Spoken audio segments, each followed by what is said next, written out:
How much protein do you actually need? You've seen everything from the bros saying you need 3 grams per pound, hundreds of grams of protein, to the minimalists who say just barely over the RDA. Meanwhile, some coach on Instagram is telling you have to have exactly 30 grams of protein per meal, and anything more than that gets wasted. And my thought after all these years is the devils are in the details, but it's about nuance more than anything. And so today we're going to go back to the research, the meta-analyses, the data across hundreds of studies to answer the questions that actually matter. How much protein per day? How much protein per meal? And does timing matter?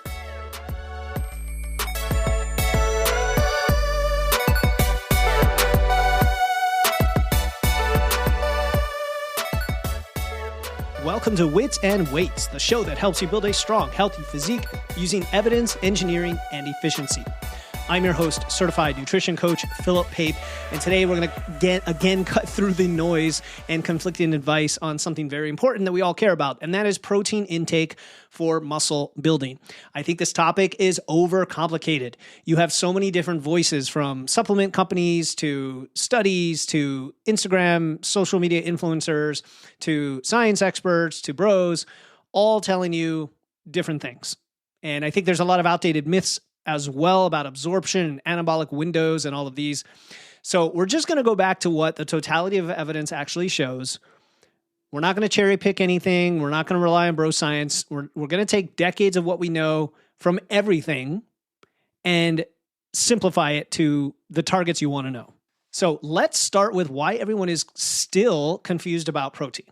If you've spent any time researching this topic, and many of you have, you listen to podcasts that you hear talk about it all the time. Here's yet another episode from Wits and Weights. You've probably encountered 5 different recommendations at any one time, and they all claim to be science-based, and they all conflict. And that's as simple as it is as to why it's confusing, because you hear me talk about a range of, say, 0.7 to 1 gram per pound, and I pretty much stick to that even to this day. We'll get into that. But I've seen much higher numbers, 1.2 to 1.4 in some cases, when you hear the protein modified fast community, or the rapid fat loss, or the if you're an athlete, you really need a lot more. I've seen a lot recommended because you're a lot older or you're a woman, so you need a lot more due to inefficiency. I've heard round numbers like, hey, big dudes that are trying to lift, you got to get at least 300 or 400 grams of protein, right? And then on the other end, you have people coming out and saying, you know what, the more we see the research, the more we realize that the threshold is actually much less. And there's some truth to that as well. And then there's somewhere in between where people are arguing that you have to get down to, is it about your ideal body weight, your current body weight, your lean body mass? Like, how do we calculate all this? And that's another point of confusion.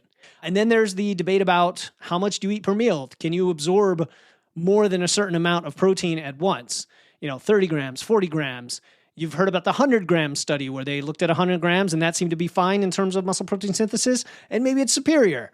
And do you need protein frequently throughout the day, or can you have it just once or twice? So I think a lot of this comes from every time a study comes out, we, like moths to a flame, gravitate toward what it says and give it a lot of importance. And then when the next study comes out, we like to use it to say, oh, look, that thing was wrong. Here's the other thing. And it creates a nice hot take. There's also supplement companies involved here. And, who knows what to believe when it comes to that. I'm not the type to say, well, just because it's funded by a company means the research is flawed. But I also am not surprised if you're trying to sell whey protein that you want people to eat as much whey protein as possible. Now, the good news is we have a lot of information on this.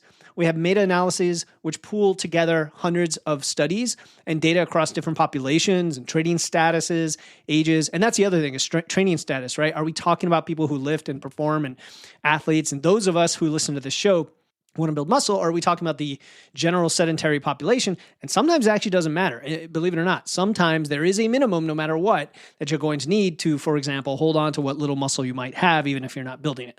But if you're listening to Wits and Weights, you care about building and maintaining muscle as effectively as you can. So let's go to the next section, which is the number that everyone wants to know: total daily protein. For most people lifting weights and trying to build or maintain muscle, the research consistently supports a range of about 0.7 to 1 grams of protein per pound of body weight. That's it. Super simple. Don't get hung up in, is it 0.7 or 0.8? Is it target body weight, ideal body weight, lean mass? just don't get hung up in that, because the 0.7 to 1, first of all, it's a big range and your body weight's going to be changing. And secondly, it simplifies it so it's practical and is more than enough to get the job done. By the way, in metric, that's 1.6 to 2.2 grams per kilogram. So if you weigh 150 pounds, gives you a nice wide range of about 105 to 150 grams. If you weigh 175, that's 120 to 175. If you're a 200-pound person, so a lot of you guys out there, my height, who are like 5'9", 5'10", are kind of in that range, 180, 200, 220 in that range. Then you're talking 140 to 200, right? Not 300 grams of protein. Now, some of you have heard that you need way more than that. And somehow, and there's a lot of hot takes today. We're like, well, I'm hearing all this stuff about lower protein ranges, but really, serious lifters and athletes and guys who want to get big just need a lot more than that, right? You see this with the big jacked influencers, like you need at least 250 grams. You need 300 grams. So can you eat more protein? Sure. Will it hurt you? Probably not.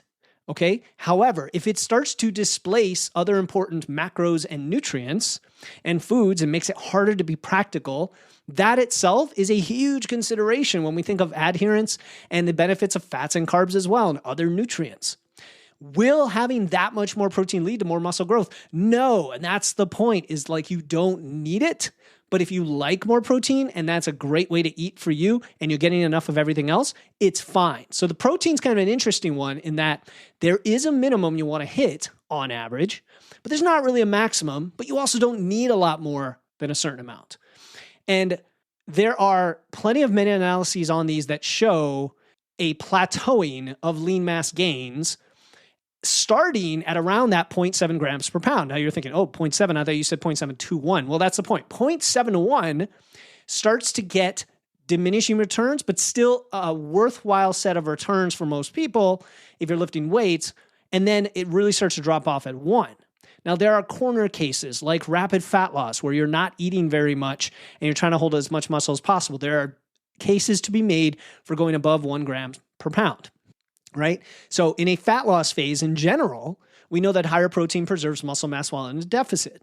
So I'm perfectly okay saying, you know what, going up to 1.2 grams per pound might be a worthwhile experiment for you. It's worth trying that. Now, it's going to be hard to do because your fats and carbs are limited by the calories remaining, and the carbs really take a hit. So for some people, they actually feel less energetic because of the fewer carbs. And for others, it helps them because of, for example, satiety. And they do see higher lean mass retention. If you're older, over 50, over 40 even, slightly higher protein can probably overcome some of your anabolic resistance. That actually is a thing where your body has a reduced sensitivity to the muscle building signals, and you're giving yourself an extra little advantage because you're just not as efficient. If you're a competitive athlete, you're training at very high volumes, again, you might benefit from the upper end. These are the tails of the curve, right? When we talk about a normal curve in a study, these are the tails, the extreme ends of the curve. And I don't talk in extremes here on this show. I try to give a decent target for most people. And then if you've gotten there consistently as a foundation, well, now you're ready to push into other levels. Don't try to jump all the way. I doubt you're a competitive athlete if you're not already getting enough of the foundational protein, right? And I'll say most people who think that they're under eating protein, they are able to get where they need to be once they start tracking accurately. That's really it. And you can track in a number of ways. You can track using a food logging app like MacroFactor or MyFitnessPal or whatever. You can also do it just manually. You can do it by quantities and portions. If you are eating, let's say 4 meals a day, or let's say 3 meals plus a snack a day, and every single one of those has a decent amount of protein, like a third of the plate is some sort of lean protein, animal product, dairy, like yogurt, cottage cheese. If you're eating plant-based proteins, you're going to need more quantities to get that, right? Like an oatmeal or a quinoa or something like that. Obviously, protein shakes, you know pretty much exactly what you're getting. Then you know where you're at and you know where you need to be. And that's really the first step for many of us, just to have that awareness. Again, even if it's just visual quantities and portions.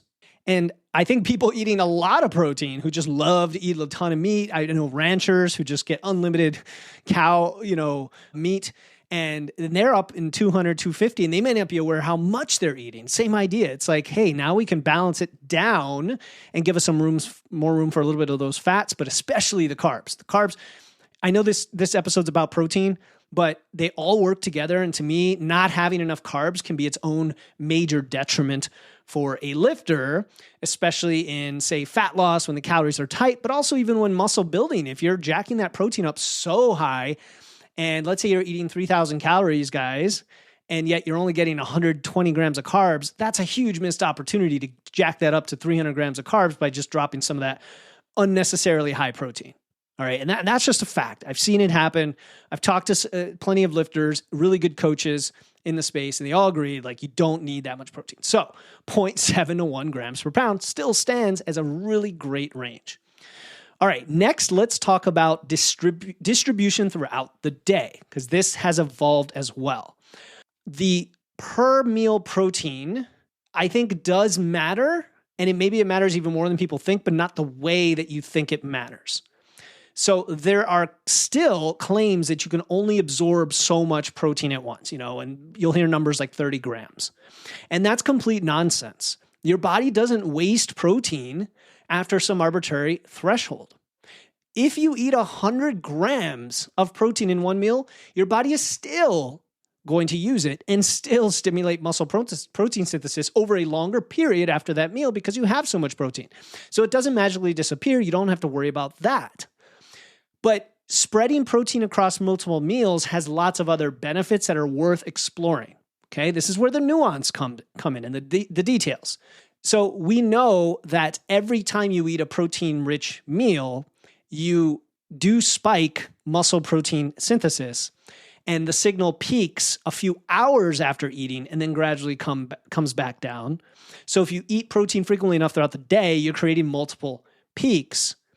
Whereas if you eat most of your protein in one or two massive meals, you get fewer peaks, but the difference between those two extremes isn't as big as we used to think. That's the thing I want to say, is that I still believe the evidence tells us there's a slight advantage to having multiple meals from that perspective, spreading throughout the day for muscle protein synthesis, but it is small enough that practical considerations to me are more important, like your digestion, eating balanced meals, those other things. So I wanted to mention that, yeah, there might be a slight advantage, but also there's things that offset it. There's trade-offs.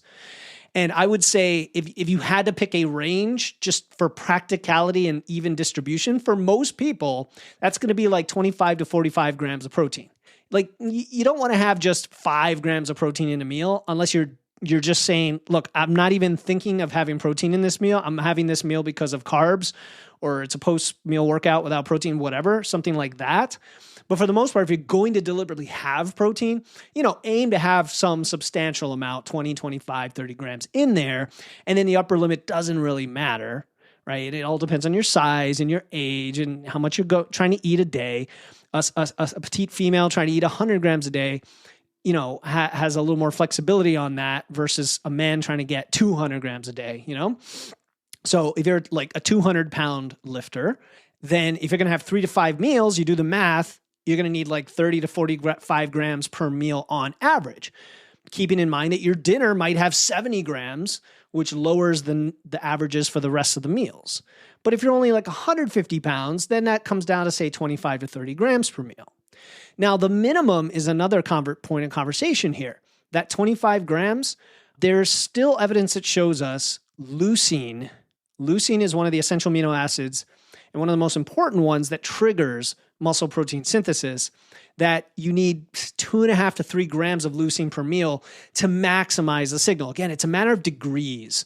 It's not like a all or nothing, but again, just to be smart and practical about it and then stop thinking about it after that, getting a minimum of, say, 25 total grams per meal includes roughly that 2.5 to 3 grams of leucine, assuming it's mostly high quality protein sources that have the leucine. Remember, protein has essential amino acids, but they don't always have all of them. Animal products do. Most plant products don't. They have to be combined, with some exceptions. I think quinoa might have them all. It's definitely not a deal breaker if you have a diverse diet. If you're vegan or vegetarian, it just makes it a little harder. You have to be a little more intentional. That's really all it is. We don't want to fearmonger on this stuff. So eggs, dairy, beef, poultry, of course, whey protein is probably the highest quality, which is why I'm not against using whey as a little bit of supplementation in your diet. And they will give you that roughly 10% of the protein as leucine, which means at least 25 grams gets you at least 2.5 grams of leucine. Does that make sense? So again, plant proteins, you need more than that to hit the threshold. And so combining plant proteins and eating bigger portions of those is going to work really well. And you just have to watch out for the carbs and fats that come along for the ride, right? There are protein powders that are vegan though, like pea and rice blend, that will give you a similar advantage as whey. So in practice, if you're eating, let's say 3 meals a day, just have protein in every meal. I mean, that's really the solution. I prefer you have just balanced meals and feedings. I get that you might want to have an afternoon snack with a couple of cups of berries, let's say. Okay, fine. I'm talking about ones that have substantive calories, make them balanced. And so let's say you have to hit 180 grams a day of protein like I do. That's 60 grams per meal if I'm eating 3 meals. Now, I tend to eat 4, if not 5 times a day, depending on the phase. So I only need, say, 40 to 50. Now, if I have a really big protein shake that right there, that's 60 grams of protein, all right, well, that covers a good chunk of the protein right there. So just do the math. Avoid a pattern where you're like 10 grams at breakfast, 10, 20 grams at lunch, and then 130 grams at dinner, because you're also going to have issues with digestion, practicality, meal planning, whatnot. But if it's a natural part of your pattern and it works for you, what matters is the total protein. Most of all, I just wanted to address the distribution and timing anyway. Now, we're talking of optimization here. There is one thing that I want to mention real quick and give a shout out to our sponsor, Cozy Earth, because when we talk about training, nutrition, protein, everything we do here when it comes to strength training and fat loss and muscle building depends on recovery. And we know that the foundation of recovery is sleep. And I am a huge fan of Cozy Earth's bamboo-derived sheets. I have a set of my own. I'm getting another because it actually annoys me when we have to wash them and I have to go back to the regular sheets. Because I really love these. They're super comfortable. They're temperature regulating. They wick away heat and moisture. I run hot at night. Lots of you guys might do that. Now that it's winter and it's cold, it actually still feels amazingly temperature regulating. So it seems to be able to handle whatever the actual temperature is in the room to keep you comfortable and calm. And this could be a game changer for you because that is part of getting restful sleep, deep and REM sleep. I also like that the company gives a 100-night sleep trial. That's a long time to try them out and return them for your money back. They give a 10-year warranty. You can test them for like 3 months and return them hassle-free. Think about you spend a third of your life in bed. That's 2,500 hours a year. You're investing in your gym membership and your training and potentially your coaching, your nutrition. But what about those 8 hours a day? Are you optimizing those as well? So go to witsandweights.com/CozyEarth. and use code WitsandWeights for 20% off. Again, the bamboo-derived sheet set, that's my favorite. They do have lots of other products. Just go to witsandweights.com/CozyEarth and use my code WitsandWeights for 20% off. All right, so let's get back to protein. And we talked about total protein. We talked about distribution. Now let's talk about timing, because I see a lot of anxiety from people who are asking me questions about protein. And some of it has to do with like, do I need to have protein right after my workout? When do I have protein, etc. So the anabolic window, this is something that used to be talked about a lot more. I hear less and less of it. It is a theoretical window, like 15, 30 minutes after training, where you must consume protein or you're going to lose all your gains. I want to be clear. It's almost nonsense. I'm going to say it that way. It's an exaggeration, a significant exaggeration. Because yes, there is a period after training where your muscles are primed to respond to protein, but it's several hours, sometimes even longer than that, depending on when you ate before training. And total daily protein intake is what still matters absolutely the most, more than the distribution or the timing. But all of these things are part of your experiment. They're part of, hey, if you're not doing this, try it and see if it makes a difference for you. So if you train early in the morning, let's say 6 a.m., and you train fasted, but you eat at 7 or 8, that's fine. I mean, you'll get used to training fasted. For most people, I find they actually do better when they eat before they train, but not everybody. Some people are cool with this. If you train at noon and you eat lunch at 1 or 2, again, that's fine. If you train in the evening and then you eat dinner within a couple hours, it's fine. Like, that's it. Don't overthink it. The only scenario where I think post-workout timing becomes really important is that scenario I just mentioned where you train fasted and you haven't had protein in like many, many, many hours. You actually will probably feel better if you have some protein a little bit sooner, but it doesn't have to be 30 minutes. I mean, within an hour or two. I'm just saying don't wait hours and hours and hours and hours, because that could give you a suboptimal result in terms of your gym time, which is we're trying to maximize that. I think what matters more than post-workout timing is consistent protein intake throughout the day. Oh, sound familiar? It's the last thing we talked about. And there's research that compares like front loading your protein versus evenly distributing. And again, the even distribution shows slightly better protein synthesis, but it shouldn't override the practicality of it that we've already discussed. So that's really all I have to say is just, if you train fasted, eat within a couple hours. If you've eaten protein before your workout, like I recommend to a lot of people a banana and a whey protein at least half an hour before you work out as a minimum. Because that way you get some fast digesting, easy on your stomach protein and carbs. And the banana is pretty low fiber and it has electrolytes. That's just one thought. Okay. Try that out. Then when you work out, you've got many hours before you have to eat after that. Most of us are going to feel great though, having some protein and carbs within an hour or two anyway, to kind of refill that glycogen. But it's not like you're going to immediately train again. So it's cool. It's cool, guys. Okay. All right. Now let's move to where your protein comes from and protein quality, because this is yet another area that is highly fear-mongered on social media. Protein quality. And usually it's people trying to sell you something that is, in their mind and opinion, higher quality. And this could be a supplement company that says, oh, we have clean ingredients. And I get it. Look, if you formulated something that you're really proud of, people find it delicious and it makes their body feel good, and they had trouble with other products that had things like additives, dyes, artificial sweeteners, sugar alcohols, blah, blah, blah, and that's a selling point for you. I understand that. This is capitalism. As long as you're not lying, right? As long as I get it. But oftentimes they stretch the truth a bit by suggesting that the other product is so far inferior because it doesn't have the same level of quality and therefore it can't help you with building muscle. Look, pretty much protein is protein. And I say it that way in the sense that the same source of protein, like if 2 protein bars have whey protein, it's still whey protein, despite all the other ingredients around it, right? They're 2 different issues we're talking about. And I would say what makes something high quality in this context is just 2 things. Does it have the complete amino acid profile? So that would be an animal-based protein or a combination of plant-based proteins like pea and rice. And does it have reasonable leucine content, which is solved by what we just said? So they go hand in hand, right? Animal proteins, eggs, dairy, beef, poultry, fish, whey, they check the boxes easily.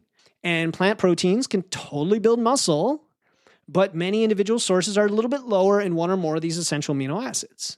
But it's a simple solution. Just combine them throughout the day. And if you are a vegetarian or vegan, I would hope that you thus have a very diverse diet. Now, I've known what I call dessert vegetarians who don't even eat vegetables and eat a lot of like processed foods. I'm not talking to those people. That's a problem for omnivores and vegans and vegetarians, right? So I'm talking about if you eat whole foods, you have a diverse diet, you have enough foods in there to cover all your bases. For people who don't eat meat or animal products, that's rice and beans, soy and grains, peas and hemp, more total protein from plant sources to compensate, things like that. It's not a big deal. So if you're vegan or vegetarian, in other words, I would go back to my first topic today and shoot more for the higher grams per pound just to cover your bases. And also if you're over 40, when it comes to protein quality, again, is it more important? It's only important from the sense of, are you able to absorb enough of what you need? And so I always like pushing it a little bit higher, just a little bit, more on that 1.0 rather than the 0.7. If you want to push to 1.1, 1.2, perfectly fine. Okay. This is more optimization, not make or break. If you're in that range, you're good. Okay. The next topic is, when does more protein become counterproductive? I alluded to this already, but I had a special topic on this because the idea is, okay, well, if protein is good, more protein's better, and even more is even better. Up to a point, that's true. Past that point, you're going to make your diet just less balanced, and you're going to make it less practical. And maybe it's going to be more expensive too, because usually it costs more to have more protein in your diet. And so now you're displacing other nutrients, other macros, potentially wasting your money. And we mentioned how muscle protein synthesis plateaus it starts plateauing at 0.7 grams per pound, and then going beyond 1 offers minimal additional benefit. So the point of revisiting this topic is simply, if you want enough carbs for energy, to keep your stress low, to help with your hormones, to help build muscle, to help preserve muscle, if you want enough fat for hormone support, for taste, for having a delicious diet, then that's going to be the offset to having so much protein in your diet. And I've definitely had clients who are big protein eaters, and it was almost, challenging their philosophy of existence to ask them to drop their protein a bit. But if you're listening and you're in that camp, the way I suggest doing it is actually a fairly meaningful switch as an experiment. Meaning if you eat 250 grams of protein, drop it by like 40 grams a day, to like 210 or even 200, and give all of that to carbs. Because remember, protein and carbs are the same energy density, whereas fat has higher energy density. So you can basically swap one for the other. So if you drop 50 grams of protein, you can increase 50 grams of carbs. See what that does for your biofeedback, for your hunger, your digestion, your energy and sleep, how you perform in the gym, all of those things, and see, because you might be surprised. You might be like, whoa, I was actually missing carbs all this time, and I'm reassured that I don't even need that much protein. So this is my new balance. Pretty cool. So just a quick recap. Take your body weight, multiply by 0.7. That's your minimum, and that's in pounds, guys, right? Or 1.6 if you're doing kilograms. And that's your minimum. And then you can kind of go up from there based on preference and balance. And push toward the higher end if you're a little bit older. Push toward the higher end if you're definitely into performance and athleticism and lifting. Push a little higher if you're in fat loss. Definitely push higher if you're in a very aggressive fat loss phase. Stop stressing about the window. Just eat within a couple hours after working out. Spread throughout the day because it's pretty practical, and you will maximize muscle protein synthesis, but you don't have to have it at every meal. You don't have to spread it out. It just tends to be more practical. Focus on quality, and quality is simply diversity of your foods and enough of it. That's it. Pretty simple. So before we wrap up, I do have a few, I'll say, myths or mistakes people make that I wanted to address based on your questions and comments to me over the past few years. So the first one is saving all your protein for dinner. If you're eating low protein breakfast and lunch and trying to have all this at dinner, I'm not saying it's bad to do that. What I'm saying is you end up getting stressed, because this is where I hear somebody say, I haven't hit my protein, but I'm almost at my calories. What do I do? Should I try to hit my protein and go over my calories, or should I stay here and hit my calories? And I'm like, okay, the problem here isn't the answer to that question. The problem is that you got there in the first place. I don't really care about the answer to that question. I mean, usually I'll say, just hit your calories and be done with the day and take the loss. And the next day, preload your protein better. That's all. Spread it out. That's why you do that, because we don't want to try to get 100 grams at dinner. The next thing is that, people dismiss plant proteins, or it's really an afterthought. And we're finding more and more potential benefits to just having more plants in your diet in general. So, not just fiber, but, polyphenols and compounds, vitamins, nutrients, so many reasons to have plants in your diet. You might as well bias that toward protein-containing plants. And so it behooves you to learn a little bit about which foods contain more protein than other foods. Like oats and quinoa come to mind as having more. Various grains, pasta products, cereal grains are crazy high in protein as well, right? Like just bread. People are surprised how much protein is in bread if you have a sandwich. Obviously, you get the carbs along for the ride. People are like, well, that's processed foods. Look, it's a matter of degrees, okay? We talked about the anabolic window, so I'm not going to hammer that home again. We talked about thinking more is always better. Okay, the next one I have is, ignoring overall calories, right? It's not just about protein. Yes, I think if you're not paying attention to anything right now and you start adding in protein to every meal because you're under eating, that's a great first step. Then I would add protein in every meal as well. Fiber in every meal. So once you got protein and fiber added to each meal, take this additive approach, you start to get in these really good foods for you on your plate. It starts to displace other things. But then at that point, you still might be over consuming. Now, maybe you're under consuming too, different issue. The point is there is an aspect of energy intake that you have to pay attention to. The good thing about protein is it's the most filling macro. It also burns the most calories being digested. So a lot of people, when they add protein in, especially when they double or triple because they were far under consuming, they find that their hunger signals regulate better and they eat less. They eat fewer calories after all, even though they're eating more calories from protein, if that makes sense. So just all together, if you start your day with protein in your breakfast in a meaningful amount, that's where a lot of people don't even have that. That's your action for today, is look at your breakfast. If you don't have at least 25 grams of protein, how can you change that? And that's kind of the momentum builder or the catalyst to get you going. So the last thing I'm going to close with here is really about meal planning in general, because hitting your protein targets consistently is about structuring day to day what you should eat. And that's all it is. So I have something called the Meal Planning Advisor GPT. It's a chat GPT that I created and I've trained it. It's inside Physique University, so anybody who's in there gets access to it. If you're not in Physique University, what are you waiting for? Join us, witsandweights.com/physique. Use my special code for podcast listeners. It's free plan, and you can get the free custom nutrition plan as well. But once you're in there, this is one of the many tools we give you. And what I love about this tool is I've trained it with our philosophy of flexible eating, with lots of stuff from my brain and from what the science has taught me that's super flexible and practical. So it's essentially a conversational way to say, okay, where do I start? I know I need to get more protein. Here are my macros, or here's what I'm trying to do. Here's what I like and don't like. And it will prompt you for things like that. And here's your meal plan. Like, here's a potential meal plan. And then you tell it what you like to eat, how much time you have, what your goals are, and it generates that for you, whether it's a single meal, a daily meal plan, the weekly meal plan. It could give you a grocery list, all that fun stuff. This is one of the aspects of AI that I really love because it's information. I think information should be free. Now, I'm telling you to join a paid program to get access to this. This is a GPT that I spent time and effort training, and I want to give that value to our clients and members. That's one of the reasons they join us. Obviously, you can go to AI and do this stuff yourself, but the Meal Planning Advisor GPT curates it all for you ahead of time. It's trained ahead of time, so it'll give you what I'll call the right answer instead of you having to chase down and play around with it.